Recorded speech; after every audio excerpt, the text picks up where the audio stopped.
In this episode of svMerSea, we sit down for a chat. Planning on sailing the Gulf of California? Well, you may learn a thing or two from this experience we had.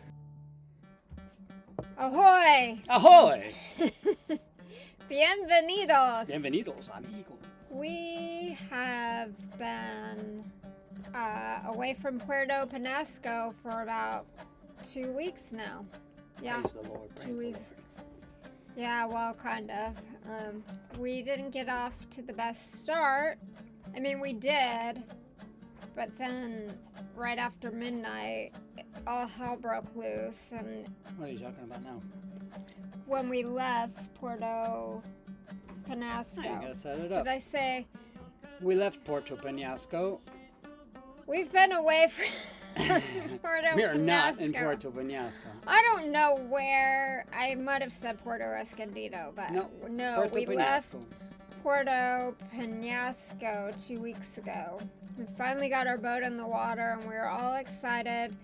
The weather looked decent. It looked like we were gonna have great wind. It was gonna be an overnight sail. It was like 107 nautical miles to Refugio, and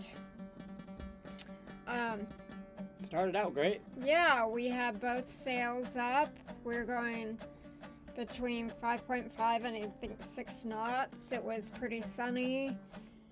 And then it got dark and we took the Genoa down first, and then it started getting kind of crazy, so we took the mainsail down, but Matt was not feeling well. It'd been a while since I was he's just been feeding on fish. He'd been on Mercy, and he didn't have his scopolamine. And so he wasn't feeling that great, and he had to take the mainsail down, which always makes me nervous. It's a little precarious to do.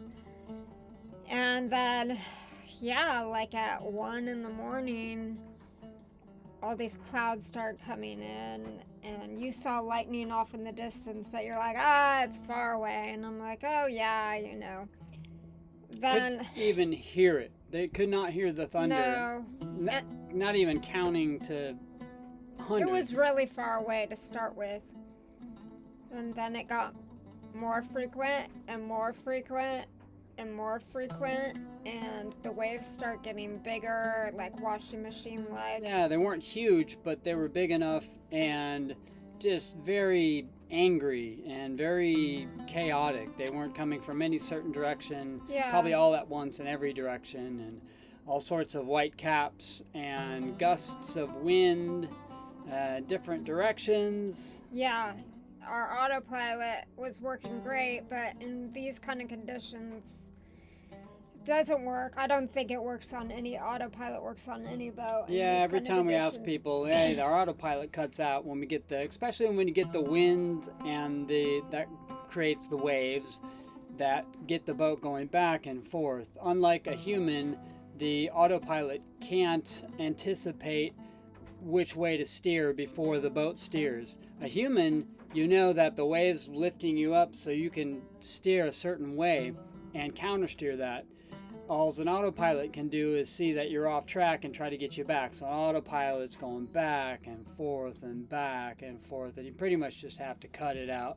It can't handle it. So. Yeah, and I think there were some 10-foot waves, but it's mainly because they didn't have any sense of direction, and they were tossing the boat like on its side, and I needed to hand steer and try and figure out how to surf them, which I'm kind of decent at.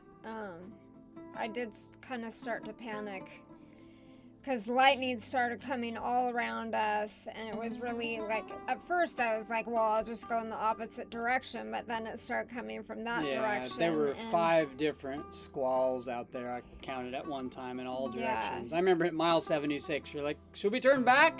I'm like, no, yeah, you have like no halfway, idea. halfway, I was like, should Have we no turn back? idea And you're like, where- we're halfway, and Yeah, you're and you like, don't know where you don't the know where the storm's storm's going, and yeah, and like I said, this wasn't predicted, and Yeah, nothing's predicted, by the way. There's no weatherman out here. Yeah, so Predict wind, and Windy it will was try, but just- it's on a much larger model.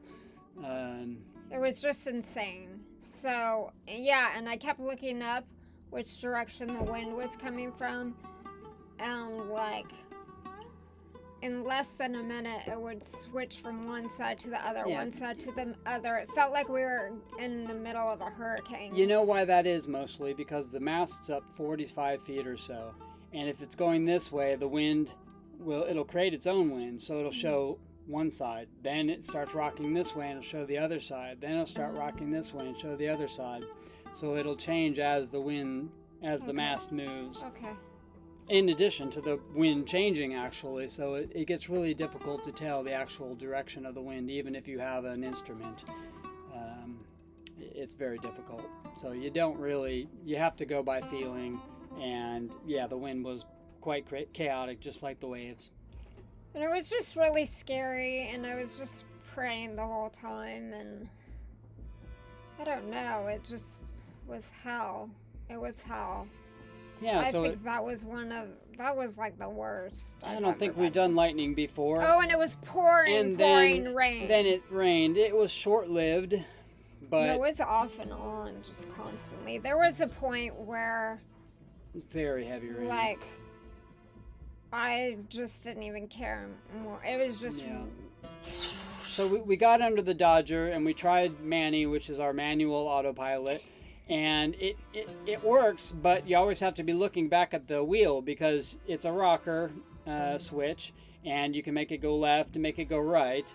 And if the electronics and everything fails, this one, it's waterproof. You can handle it without actually handling the wheel itself, the helm. But you have to know where the center mark is. So if you steer left, left, left, and right, right, right, you have to go back to center so you're going straight. So, Yeah, but it didn't react as quickly as I could react by hand steering. True. So, yeah, I think that's when I panicked because I couldn't get it right and everything was just confusing. It's hard because you're looking at the computer, which is getting wet, your phone or your pad. Oh yeah, the chart plotter was. And getting then it wet. starts, pressing buttons itself because it thinks you're pressing it because the screen's a touch screen. And we got it in a plastic, waterproof container pretty quickly, but it had a few droplets of rain, so it kept kind of, malfunctioning. And I put my computer in the oven because I was like, well, if we get. We put one of the radios in the oven as well, Yeah. I believe. And your phone. And so we at least had two. one phone. Finally, like the sun, like I was just like, I can't wait till daylight breaks, but there were more squalls coming. And the lightning continued, although I think it was getting farther away then, but yeah, it didn't stop, and finally I was so exhausted. Actually, Matt did try to take over a few times, but I couldn't even sleep because I was just freaking out. But Every time I took over, I threw up. yeah. I threw up. I lost count of how many times. It was well beyond any food was in my stomach. Yeah, It and was I was way worried beyond. about him, and finally in the morning after daybreak, after a few hours, I think you just felt shitty, but you were able to steer, and because I was starting to like hallucinate, I couldn't do it anymore, and the engine started making a noise at a certain RPMs. Oh yeah, the vibrations. I think that had to do with the Cutlass bearing that I installed in there. At one time, it vibrated, and I'm like, let me try this. And instead of backing off, I went forward with the throttle, and it stopped. So I think it threw itself in and locked itself there. I tightened the bolts the next day, and did that. We haven't heard it since. No, that's been awesome. So yeah, we had to slow down to 2.5 knots, and we finally got to Refugio like at 3 the next day, so it was like 26 hours later, and it was protected. I had trauma and went to bed. Yeah, I think we slept And 12, 14 hours, something like that. I woke up, went to sleep, woke up, went to sleep. And then I think we slept all night, didn't eat much.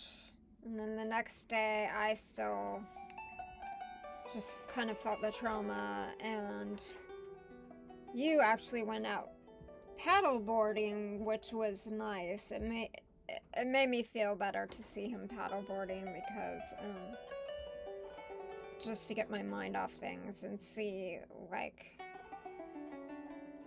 why we're doing this in some way, shape, or form. Because after being in Puerto Peñasco over a month and then this happens, is like, so I started to feel better.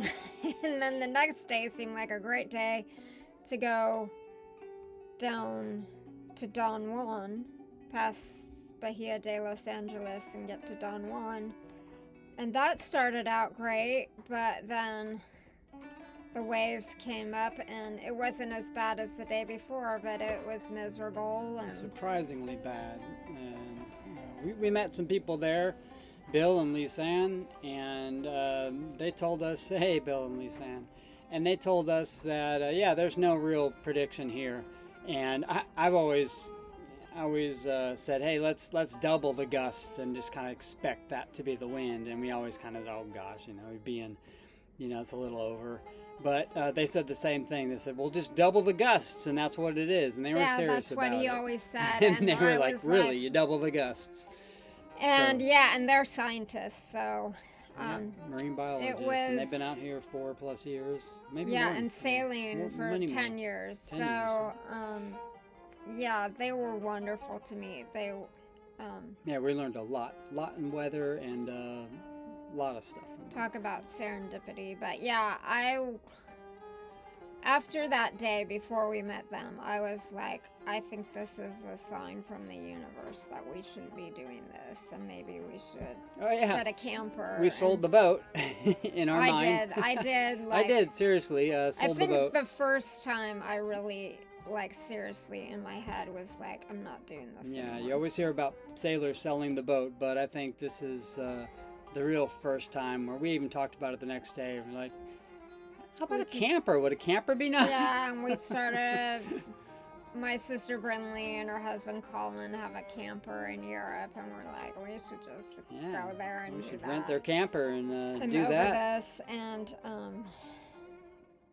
so I second-guessed a lot of things, but I felt a lot better after talking to Bill and Lisanne, and they were just great, nice people, fun to hang out with, so we hung out with them in the evenings. Yeah. Since then, we haven't sailed much, but it's been fine. Nothing's been hellish, and we're finally now in San Juanico, although I'm just sick of hearing the wind. Yeah, the wind start howling. We couldn't go to shore the first day. We couldn't do anything the first day. No, the day after we got here, and luckily yesterday we did get out. Today we got to go snorkeling in the morning. That was awesome. It was really neat. Wonderful. And so now I'm starting to feel like, okay, I'm getting back into this. So, yeah. Although we're not 100% sure what we're going to do after the holidays. There's a lot of pros and cons. It's a lot harder to get back to our car in Puerto Peñasco, and rental cars in Mexico is not like rental cars in the States. You actually can't, as far as I know, rent a car and return it somewhere else. You can, but it has to be a big enough city, and Puerto Peñasco is not one of those cities. And you can't take it across the border to Phoenix or anything like that. Well, you can, but you have to bring it back. Yeah, so that's... So we got to figure that out.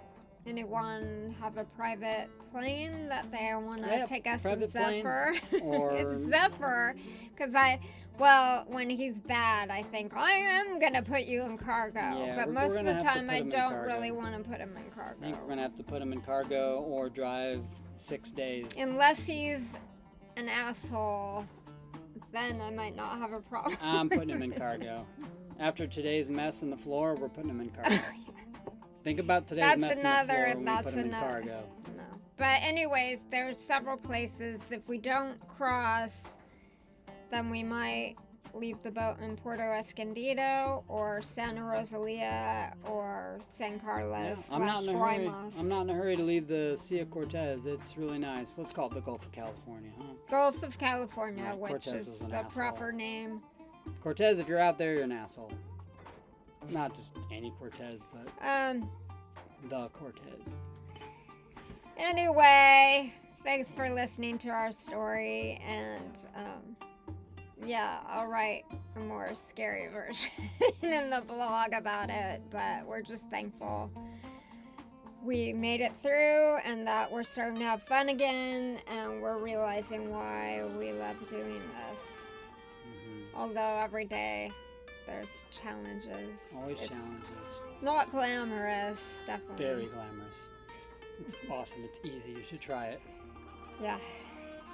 Yeah.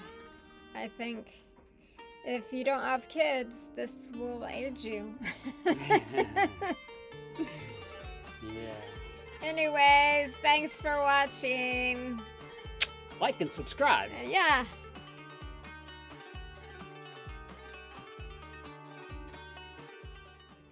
Yeah. God's been blowing in the wind all day. It's super I annoying. know. It's been so windy. Super. Yeah.